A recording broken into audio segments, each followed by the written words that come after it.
Chapter 1: The Whispering Glow. The harsh Xylene III sun, a twin star burning a vibrant orange-red, cast long shadows across the shimmering, bioluminescent flora of the research outpost. Dr. Aris Thorne, her dark hair pulled back in a practical braid, squinted at the display, a frown etching itself onto her already tired face. The air hummed with the low thrum of life support systems, a constant counterpoint to the chirps and clicks of Xylene III's strange, alien ecosystem. "Anything interesting, Aris?" Jax, her second-in-command, a burly man with a perpetually worried brow, peered over her shoulder. Aris tapped the screen, zooming in on a microscopic image. Filaments of a strange, bioluminescent fungus, unlike anything they'd encountered before, pulsed with an unnerving inner light. Interesting isn't the word, Jax. It's unnerving. The growth rate is astronomical. And look at the signaling patterns. The display showed a complex, almost rhythmic flashing of the fungal filaments. It wasn't random, it was structured, almost communicative. "You think it's sentient?" Ilara, the team's botanist, her voice a hushed whisper, joined them. Her usual enthusiasm was replaced by a palpable unease. "I don't know, Ilara," Aris admitted, her fingers flying across the controls. "But this isn't natural. This is organized. It's almost listening." A sudden jolt ran through the outpost. The lights flickered, then died, plunging them into the eerie glow of the bioluminescent plants outside. Panic flared in Jax's eyes. "What was that?" he yelled over the emergency generator's sputtering cough. Before Aris could answer, a sharp crack echoed from the lab next door.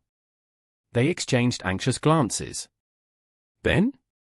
Aris called out, her voice tight with apprehension. Ben, their tech specialist, was known for his meticulous nature and often found himself engrossed in his work. Silence. Suddenly, Ben burst through the door, his face pale and streaked with grime. He clutched his arm, a deep gash oozing a strange, phosphorescent green liquid. It attacked me," he stammered, his voice trembling. The fungus, it came alive. It moved. Aris's heart hammered against her ribs. This wasn't just rapid growth, this was an attack. A sentient, aggressive attack. She looked at Ilara and Jax, the fear mirrored in their eyes. This was far beyond a simple scientific anomaly. This was a fight for survival. And she had a terrible feeling this was only the beginning. The whispering glow outside seemed to intensify, as if the fungus itself were watching, waiting. The whispers felt less like whispers and more like the rustling of 1,000 tiny, deadly claws. Chapter 2: Symbiosis of Terror. The following days were a blur of frantic activity, a desperate dance between scientific observation and desperate self-preservation. The fungus, now identified as Mycelia obsidiana, proved to be far more intelligent and aggressive than they initially believed. Its attacks became more coordinated, more lethal. The bioluminescent patterns, once intriguing, now felt like menacing signals, a silent threat pulsating in the very air they breathed. "It's learning," Ilara said, her voice strained, pointing at a monitor displaying the Mycelia obsidiana's evolving attack patterns. "It's adapting to our countermeasures. It's hunting." The outpost, once a sanctuary of scientific exploration, was now a battleground. Sealed doors hissed and groaned under the relentless pressure of the fungal growth, its phosphorescent tendrils snaking through every crack and crevice. The once beautiful bioluminescence of the alien flora had been twisted, corrupted, now serving as a weapon for the Mycelia obsidiana. "We need to try communicating again," Aris insisted, her voice tight with a mixture of fear and determination. "Maybe we can find a way to negotiate, to understand its motives." Jack scoffed, his face grim. "Negotiate? Aris, this thing is trying to kill us." He gestured towards a security camera feed displaying a grotesque scene, several of the native Xylene III creatures, their bodies grotesquely contorted and pulsating with the Mycelia obsidiana's bioluminescence, were attacking the remaining intact sections of the outpost.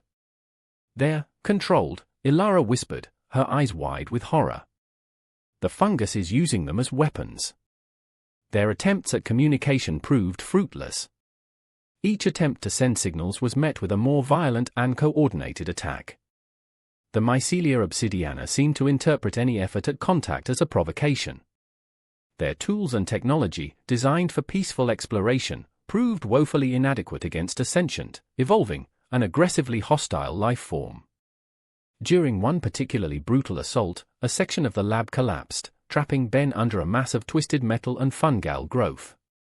His screams, muffled by the debris, were cut short by a sudden, chilling silence.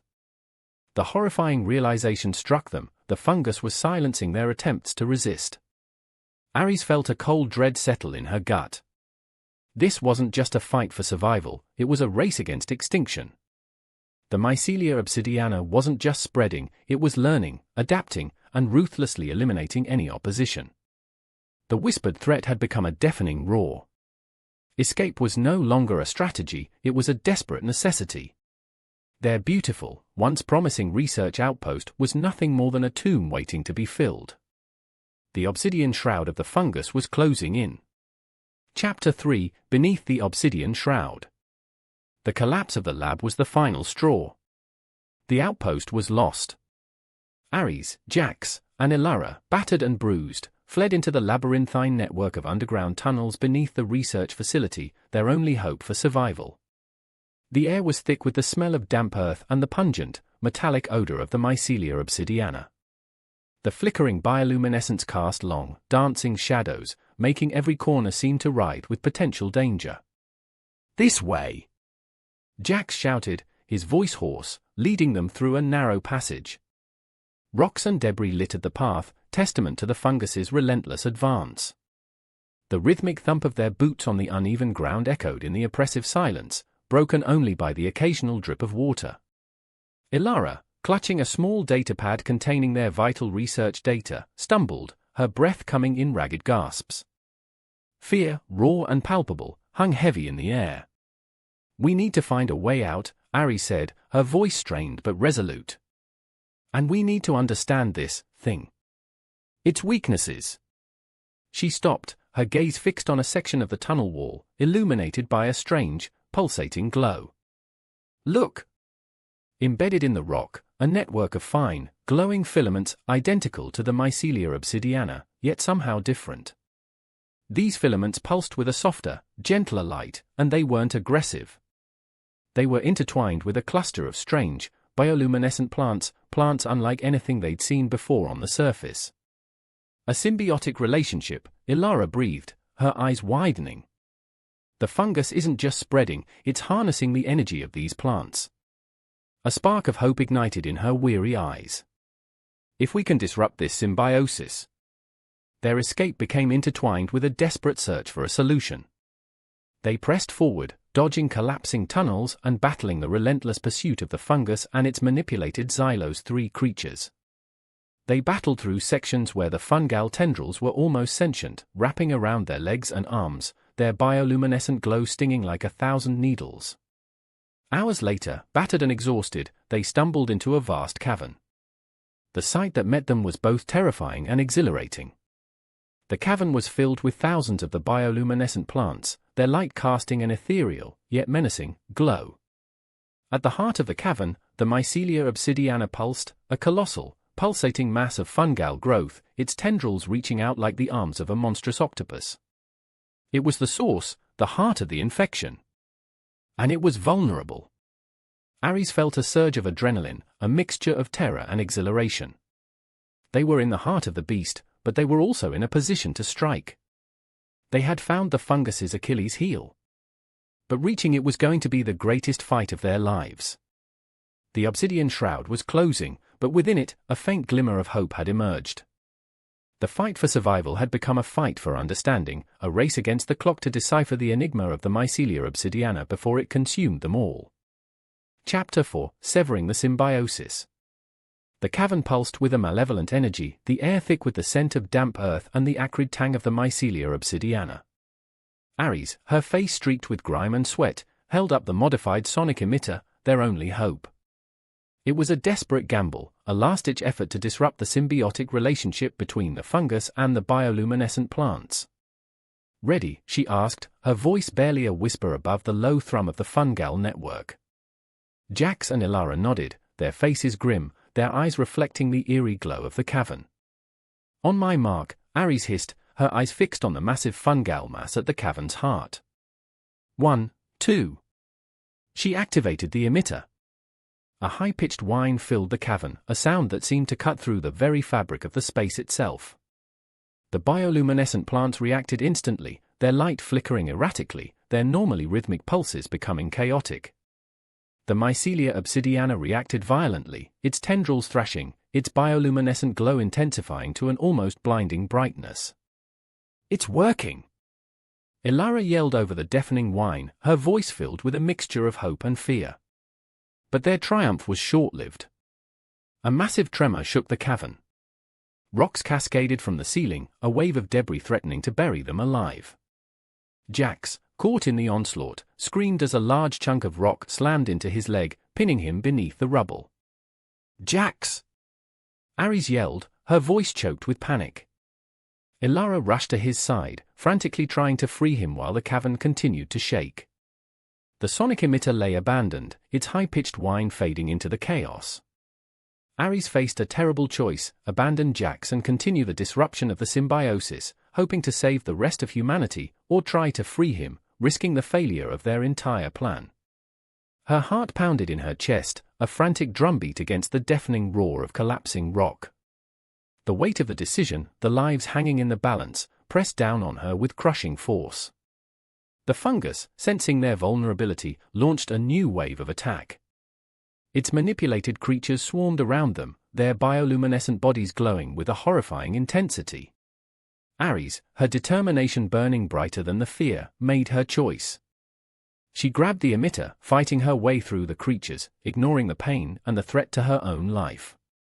Her focus was singular, unwavering, to sever the symbiosis, to save humanity, even if it meant sacrificing everything else. The air crackled with energy, the cavern trembling violently. It was a desperate gamble, a desperate fight against an unimaginable force. The fate of humanity hung in the balance, suspended between the blinding light of hope and the suffocating darkness of despair. The outcome rested on a single, desperate act of rebellion against an ancient, malevolent force. The obsidian shroud seemed ready to consume them. But Aris Thorne refused to yield. Chapter 5: Echoes in the Nebula. Aris, fueled by adrenaline and a fierce determination, reached the heart of the Mycelia obsidiana. With a final surge of strength, she reactivated the sonic emitter, aiming it directly at the pulsating fungal mass. The high-pitched whine filled the cavern, a desperate counterpoint to the earth-shattering tremors. The bioluminescent plants reacted violently, their light exploding in a blinding flash. The massive fungal network convulsed, its tendrils thrashing wildly before beginning to recede, its bioluminescent glow dimming, weakening. The cavern stilled. The tremor subsided. The oppressive silence that followed was deafening, filled only with the ragged breaths of Aris and the faint whimpering of Jax, still trapped beneath the rubble. Ilara, her face smudged with dirt and tears, frantically worked to free Jax. Aris, her body trembling with exhaustion, watched, a mixture of relief and profound exhaustion washing over her. They had done it. They had survived. The retreat of the Mycelia obsidiana wasn't a complete victory. The fungus hadn't been eradicated, it had simply been pushed back, weakened, forced into retreat. But the immediate threat was neutralized, a tiny crack opened in the obsidian shroud. As the orbital fleet's rescue team arrived, a strange sight met their eyes. Within the heart of the cavern, amidst the dying fungal network, a small, crystal-like object pulsed with a faint, ethereal glow. It was unlike anything they had ever encountered. Its origins were unknown, its purpose a mystery. Later, aboard the rescue ship, as Jax received medical attention and Ilara pored over the recovered data, Aris stared out at the Xylos Nebula, its swirling colors a stark contrast to the bleak landscape they had just escaped. The experience had changed her, leaving an indelible mark on her soul. The raw fear, the desperate struggle for survival, the profound understanding of the delicate balance of life in the universe, all of it left an impact. It wasn't natural, Aris, Ilara said quietly, joining her by the viewport. The crystal, it seems artificially enhanced. The fungus, it was engineered. A shiver ran down Aris's spine. The implications were staggering. The fight against the Mycelia obsidiana wasn't simply a battle against a hostile alien organism. It was a battle against a force far more insidious, a battle that touched upon the unknown depths of interstellar politics and the terrifying possibilities of advanced bioweaponry. The nebula whispered its secrets, a vast, unending expanse filled with both wonder and dread. The victory was bittersweet, a testament to human resilience and ingenuity. But it also served as a chilling reminder of the unknown forces lurking in the cosmos, the shadows that haunted the edges of human understanding. The obsidian shroud had been lifted, revealing a new, more terrifying landscape of possibilities. The echoes of their battle would resonate through the stars, a warning and a testament to the indomitable human spirit.